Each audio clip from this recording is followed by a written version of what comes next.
Meu nome é Ligiane Gomes, eu sou psicopedagoga e essa semana nós vamos falar um pouquinho sobre solidariedade em crianças.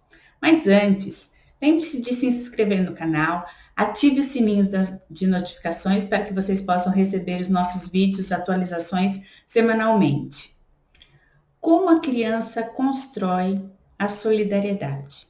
É isso mesmo, a solidariedade ela é construída pelas crianças ao longo do desenvolvimento infantil.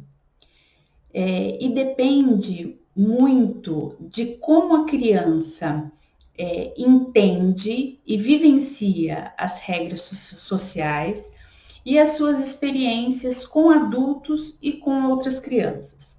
Então vamos pensar numa criança que está lá brincando e que não quer compartilhar o brinquedo dela com o amiguinho. O que o adulto faz? Ele intervém. Ele diz para a criança que ela é boazinha, que é melhor dividir o brinquedo com o colega, porque o coleguinha não tem aquele brinquedo específico. E aí, o que vocês acham? Que a criança, ela entende porque ela compartilhou, ela sabe o que é compartilhar, ser solidária com o amigo que quer brincar com o brinquedinho dela, ou que ela está apenas obedecendo uma regra do adulto. É isso mesmo. A solidariedade, ela se inicia por uma obediência às regras. E o que vai fundamentar essa relação é o tipo de respeito que a criança construiu em um determinado momento do desenvolvimento dela. Ou seja, a gente tem basicamente dois tipos de respeito, que é o respeito unilateral e o respeito mútuo. Eu já falei um pouquinho sobre esses dois tipos de respeito num vídeo sobre a regra de ficar em casa. Dê uma olhadinha nesse vídeo, ele é bem legal também. Mas vamos relembrar, o que a gente está falando sobre respeito unilateral é aquele em que a criança, ela se submete à regra do outro. Então, ela obedece. Ela não vai ter um critério de avaliação com relação à regra. Ou seja, quando a criança tem esse tipo de respeito, a solidariedade ela é chamada de externa.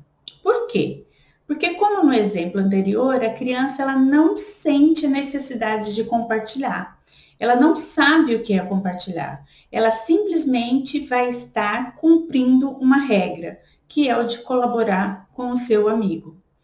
No momento em que ela adquire o respeito mútuo, ou seja, eu respeito e quero ser respeitado, a criança ela passa a cooperar com o outro. Ou seja, ela já consegue administrar, coordenar diferentes pontos de vista, o como eu penso e o como o outro pensa. Dessa maneira, a solidariedade ela passa a ser interna. As regras, elas são elaboradas em conjunto. A criança, em uma brincadeira, o que ela vai fazer? Ela vai combinar as regras com os demais colegas. Então, por exemplo, a gente não precisa insistir para a criança compartilhar. Ela mesma vai entrar num acordo com os colegas, decidir com qual brinquedo brinca primeiro, como que vai ser a brincadeira, quais são as regras da brincadeira.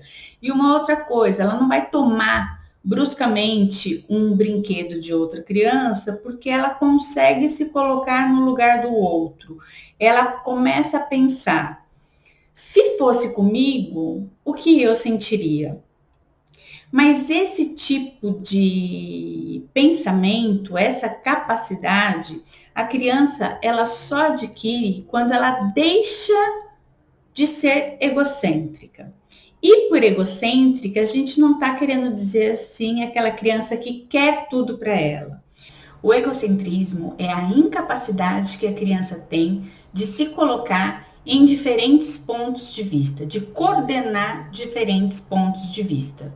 Somente depois que a criança deixar de ser egocêntrica e passar a cooperar, é que ela terá a possibilidade de construir a solidariedade interna. Ou seja, o pensamento ele não está centrado apenas em mim. Dessa forma, a solidariedade, num primeiro momento, ela é fundamentada pela obediência aos adultos. E nós, adultos, devemos intervir nesse momento.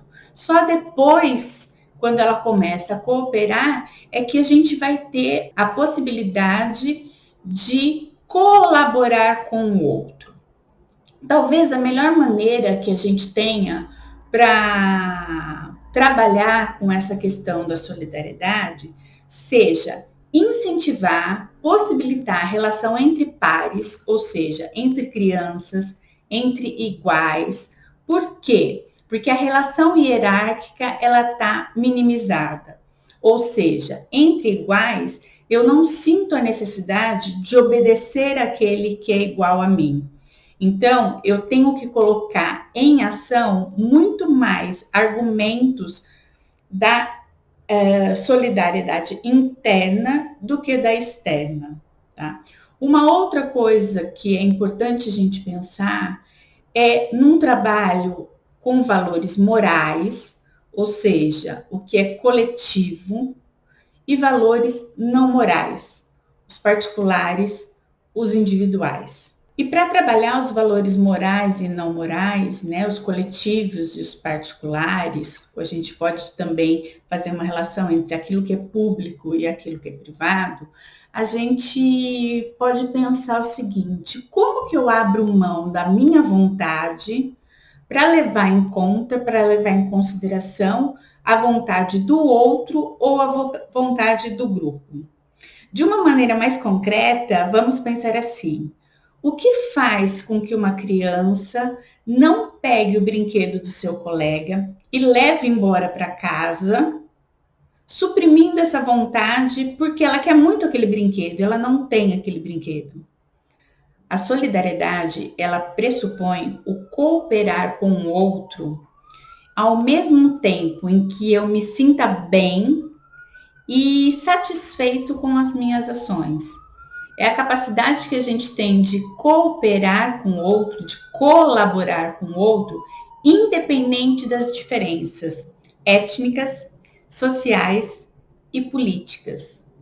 Essa semana era essa a reflexão que eu gostaria de propor.